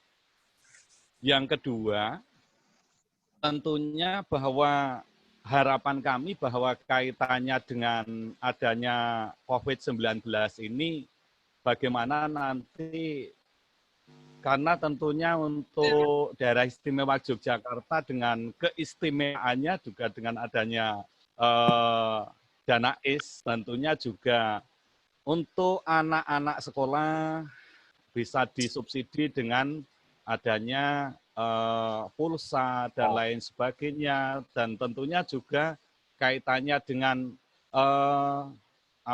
penggiat budaya yang ada di wilayah kami ini kan mati total. Lah, itu tentunya juga bagaimana nanti kaitannya dengan penggiat-penggiat seni yang mati total ini juga diperhatikan dengan menggunakan dana IS seperti itu. Sehingga kebijakan-kebijakan yang ada di pemerintah yang mestinya kami mengikuti itu nanti juga untuk keistimewaan itu juga bisa kami harapkan bisa membantu kaitannya dengan keresahan yang ada di masyarakat. Bukan karena virusnya, Gusti, tetapi kadang-kadang karena ubruk, karena BLT-nya, bansosnya, dan lain sebagainya. Seperti itu, Gusti. Terima kasih. Memang kui marake padu ya, rebutan beras. Betul. Nah, kalau untuk dana IS, dana IS, aku gagal paham kalau itu ya. Jadi gue kan saya nyimpen rapat duitnya gue Pak Bambang gue. Ya, Gusti. Untuk programnya gitu. Bareng matur, Gusti. Oke. Sugeng dalu Pak Lurah Semanu. Mangke katuran lenggah menjang dalu badhe pindahan dalem Bapak. Wonten Semanu. Ya, jadi warganya Pak Harto nanti. Nggih, insyaallah kula sowan matur bangun. Nggih, Bapak. Yang waspada Pak, waspada. Waspada. Saya tertarik sama Mario sama Mas Lono itu loh. Jadi dalam bahasa sosiologi ya, itu kadang-kadang daerah yang tidak terkena virus ini, itu bukan karena nyaman dan aman, tapi juga diidentifikasi, dipengaruhi oleh mobilitas sosial masyarakat.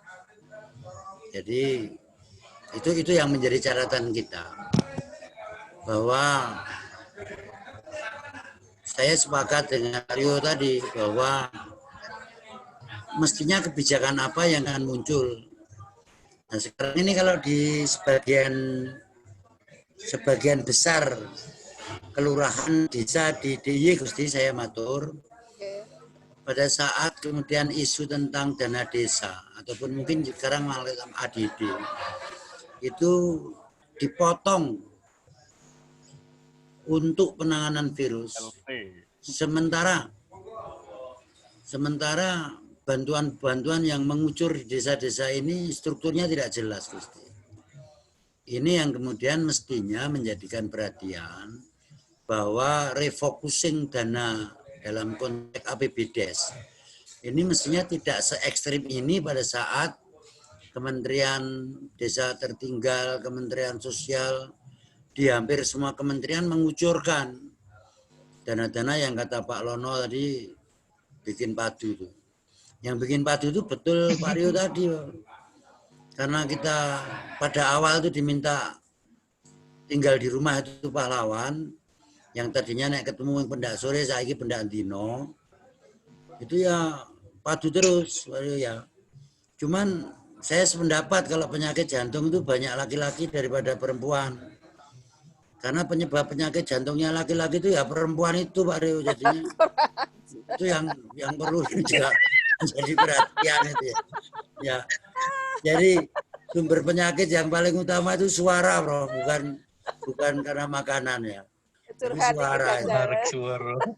Kecuali kalau dulu himbauan tinggal di rumah itu disertai dengan tinggal di rumah dengan kawan yang berbeda, mungkin tidak bikin jantungan, Bro.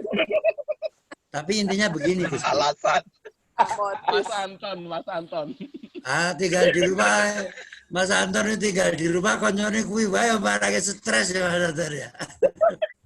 Tapi intinya begini, Gusti. Mestinya di Pawiatan ini kita mestinya Pawiatan ini bisa menjembatani bagaimana refocusing dana desa yang berkaitan dengan konteks penanganan virus ini sinkron dengan kebijakan-kebijakan kementerian. Hal ini kan menjadi sangat tidak masuk akal saat kemudian sampai dana desa pun dipotong untuk beli pulsa, sampai dana desa pun dipotong. Ini menjadi tidak menarik, Gusti. Sehingga saya mungkin sepakat dengan beberapa kepala desa yang kita pernah diskusi di Pawiatan juga. Ya mestinya Pawiatan mengambil alih terhadap proses-proses ini dalam konteks refocusing dana keistimewaan untuk menjadi bagian dari supporting persoalan dana desa ini. Artinya desa sekarang ini sudah memegang amanat APBDes, ya di situ desa mestinya bisa lebih memfokuskan penanganan APBDes melalui yang seperti itu. Jadi negara kita sudah menjadi negara ketiga terberani, Gusti. Yang terberani pertama kalau nggak salah Italia. Jadi kalau di Italia itu malah kalau ada polisi yang tidak pakai masker malah ditaboi. Kemudian yang terberani kedua itu kalau nggak salah Nicaragua atau berapa ya. Nah kita ini juga terberani ya. Nah. Itu Zoben itu sudah bikin masalah di pasar-pasar itu. Nah tapi Gusti, kalau kemudian Pawiatan itu bisa memberikan pencerahan terhadap pengertian-pengertian itu, harapannya bagaimana sih APBDes itu bisa ditempatkan dalam pos yang benar, tidak melulu pada menjadi tempat untuk meluncurnya dana-dana dari kementerian-kementerian itu. Yang di COVID ini kami sampaikan di dalam manajemen keuangannya, kalau zaman gempa dulu, itu semua satu pintu dalam konteks ada BPBD yang kemudian terbit penanganan-penanganan yang terpadu. Sekarang ini hampir semua kementerian punya program yang mengarahnya ke masyarakat. Ya, sehingga kepala desa ini juga. Nah, wah, selamat malam Prof. Taryo. Saya cuman kaget begini, Gusti. Terakhir di TKS itu hampir 800 kakak. 888. Jadi di TKS itu penduduk jiwa di DIY itu ada 1.200.000 kakak. Kalau kemudian di TKS itu sampai angka 700, artinya sebenarnya angka miskin kita itu lebih dari 50%. Bukan 11% atau berapa. Nah, data-data seperti ini harapan kami, Gusti, kepada Pak Jarwo, kepala sekolahnya Kawiatan ini, mari kita timbulkan satu keberanian untuk membuat bagaimana sebenarnya DTKS yang benar di kelurahan itu. Kalau sudah seperti itu artinya, Gusti, saya yakin kalau Pak Paulus tadi lebih memfokuskan kepada bagaimana penataan pertanahan lewat identifikasi, kita pun akan berpikir kalau Pawiatan ini memberi sumbangsih terhadap identifikasi DTKS yang benar. Saya yakin tidak akan lebih dari 800 kakak, Gusti. Karena kita pahami kalau sampai dari 700.000 kakak ya berarti sudah lebih 60% kemiskinan di DIY. Sehingga bagaimana Pawiatan, bagaimana Danais itu bisa sinkron di dalam APBDes masing-masing desa kelurahan. Terima kasih, Gusti. Oke, matur nuwun. Mungkin ada yang lain tambahan, masih ada 1 menit. Ini sepertinya moderator saya kabur ini, ketok dari tadi di warung sekarang di mobil. Warungnya pun tutup. Warungnya sudah tutup, close order. Moderatornya tinggal di rumah. Warungnya mau saya akuisisi. Jadi warungnya Pawiatan ini biar 24 jam. Ya, mungkin ada masih ada 1 menit. Monggo Bapak Ibu kalau ada tambahan. Izin, Gusti. Monggo. Menyambung pengantikan dari Pak Bambang Wisnu tadi terkait dengan di TKS. Ini sebenarnya kemarin pas ada pertemuan dengan Gusti Ratu Mas, pas di mana ini kantor DPD. Nah itu saya juga sudah matur bahwa harus ada sinkronisasi antara data yang ada di Kemensos, maksud saya Dinas Sosial, dengan data yang ada di masyarakat, maksud saya di desa. Nah makanya oleh karena itu kemarin saya mengusulkan bahwa untuk tahun 2021 nanti kita akan memfokuskan untuk pendataan yang versi desa. Itu yang pertama. Yang kedua, kemarin itu kan yang diberikan stimulus berupa bantuan apapun, itu kan tidak hanya yang dari yang miskin-miskin, tetapi yang terkena imbas. Contohnya para pelaku pariwisata, sopir-sopir, dan seterusnya. Padahal itu mereka ini kan jelas-jelas keluarga-keluarga yang ada yang sudah dalam posisi yang aman, lebih dari warga yang miskin. Nah ini monggo nanti Gusti, ini harus ada sinkronisasi supaya kita ini yang jadi kepala desa, yang lurah-lurah yang ada di masyarakat tidak makin kopior. Itu aja Gusti, matur nuwun.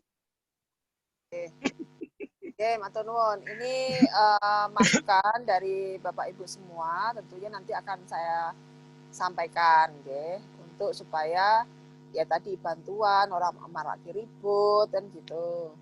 Kemudian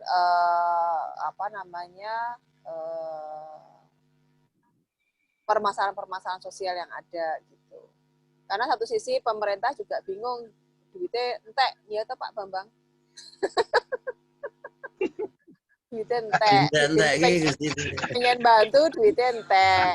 Nah, sing turah ya terus entek kan gitu.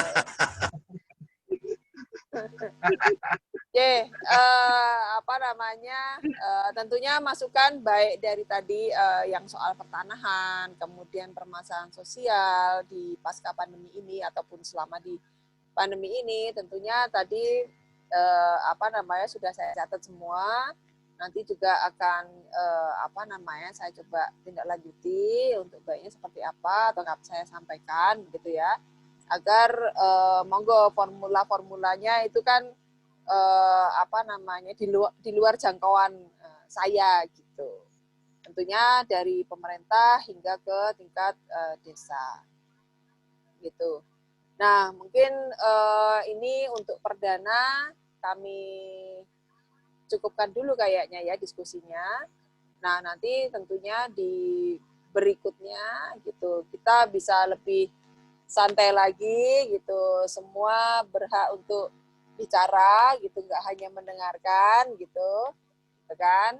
Terus siapa tahu suara-suaranya bagus bisa untuk nyanyi juga boleh gitu di sini gitu. Terus apa namanya monggo lah kalau seandainya belum bisa disampaikan secara bicara, bisa lewat chat atau bisa lewat tertulis, monggo bisa ke Pak Jarwo juga untuk disampaikan gitu. Mungkin Pak Jarwo ada sepatah dua patah kata sebelum kita close. Sebelum saya serahkan kepada Mas Anton. Oh, ditunggu nggih Pak Jarwo, enggak Pak Jarwo. Nggih, nyuwun pangapunten. Menika wonten titipan saking Lebet. Menawi pidatonipun saparuhnya saudara bahwa Yogyakarta adalah punya basis kekuatan desa. Nah, oleh karena itu desa akan menuju desa mandiri budaya. Nah, kalau nanti masukan dari kawan-kawan alumni, besok minggu depan akan ngumpul sebagian dulu para perwakilannya untuk mengelaborasi ya Mas pidato ngaso dalam tentang yang Saparuh tentang desa. Dan ada yang sangat digarisbawahi bahwa seluruh pamong wajib mengikuti pawiatan agar bisa menyesuaikan dengan perubahan nama mulai dari Panewon sampai Lurah dan sebagainya, tidak cuma namanya saja. Matur Ibu Ratu. Nggih, matur nuwun. Nggih, matur nuwun. Jadi mungkin forum ke depan ini tidak hanya untuk alumni, tapi saya membuka untuk para lurah, para camat, para pamong semua gitu. Agar tujuannya adalah kita diskusi aja gitu. Kita diskusi apa yang terjadi di wilayah Bapak Ibu semua, kemudian juga mungkin ada yang perlu disampaikan kepada pemerintah. Nah, forumnya forum yang baik ini bisa dipergunakan untuk itu. Jadi jangan sampai ada apa namanya putus bukan putus komunikasi tapi putus program gitu. Nah, sedangkan kita tentunya punya tujuan masing-masing, punya tujuan bersama yang tujuannya hanya satu adalah untuk memajukan daerah istimewa Yogyakarta untuk lebih baik dan lebih maju. Nah, tentunya juga kesulitan ataupun rukunnya atau kebersamaannya masyarakat kita bersama. Nah, mungkin untuk kali ini saya cukupkan karena kita tadi sudah 2 jam, sudah banyak hal yang jadi masukan. Nah, kita akan ketemu lagi di Kamis Pahing depan. Nah, monggo sebaiknya apakah masih malam atau mau siang atau mau sore. Nah, tentunya monggo saya kesepakatan dari Bapak Ibu semua baiknya seperti apa. Karena kalau malam itu tadi warungnya tutup, yuk neng mobil kabur. Gitu. Monggo saya serahkan ke Mas Anton lagi. Yang ngaret. Oh, nggih. Terima kasih kepada semua partisipan. Oh, ini ada yang masuk siapa? Malam mawon Gusti nek siang ngarit. Oke. Oke. Oke. Ada Mas. Nah, ini salah satu grassroots yang bicara. Jadi begini, terima kasih semuanya. Tadi merupakan closing dari Gusti Mangku yang kita harapkan bahwa nanti ada kelanjutan. Bahwa Pawiatan ini ada program lanjutannya, tidak putus programnya dan lain sebagainya. Salah satu yang menjadi garis bawah dalam pidato Ngarso Dalem, salah satunya yaitu masa depan Jogja basisnya di desa. Dan aman dari Ngarso Dalem lewat pidatonya, semua pamong, semua perangkat wajib mengikuti short course di Pawiatan Pamong untuk menjadikan sesanti tentang desa yang lebih nampak gregetnya di Jogja. Ini salah satu yang bisa kita lanjutkan melalui program-program lanjutan, dan nantinya kami akan matur dengan Gusti Mangku untuk besok kami akan mengumpulkan beberapa pengurus untuk bisa melanjutkan apa yang menjadi kurikulum kami. Demikian, terima kasih yang tak terhingga kepada Gusti Mangku, sebagai narasumber pokok dan para profesor, Romo Bambang Wisnu, Sedoyo Kemawon, profesor-profesor dan para pemangku adat, baik itu lurah dan para dukuh yang sudah ikut berpartisipasi pada malam hari ini di Yuminar bersama. Ada kurangnya merupakan evaluasi bagi kami untuk kedepannya lebih baik, dan kami akan menyesuaikan. Nanti akan kami berkabar kepada alumni semuanya. Terima kasih atas partisipasinya. Mohon maaf yang besarnya. Kita akhiri. Gusti Mangku mohon pamit, mohon undur diri dari seminar ini.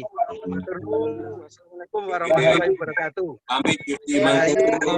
Matur nuwun, Jaya istimewa.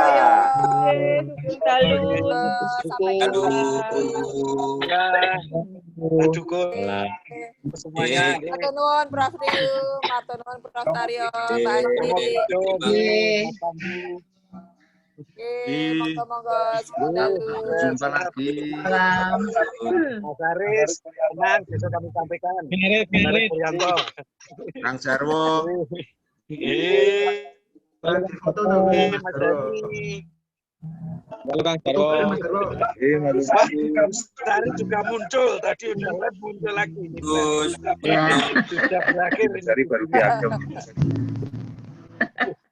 Nggih, matur nuwun semuanya. Selamat malam Bu Sari. Nggih, sugeng dalu Pak Beni. Waduh, pokokipun demes menengagem pakaian. Kami dijak. Bilang batake. Batak yang Jawani. Batak rusak nggih Mbak Bu Sari nggih. Anjir. Batak ini Cina. Monggo-monggo nyuwun pamit. Nggih, nyuwun pamit Gusti, matur nuwun. Gusti wonten salam saking Bu Gama lho Gusti. Oh iya. Untuk yang apa? Kelanjutannya. Nggih. Siap. Nggih. Matur nuwun sedaya. Matur nuwun kendali. Istirahat. Nggih.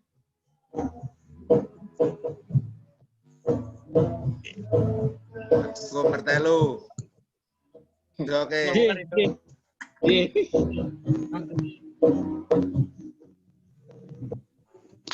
Pak Ardi.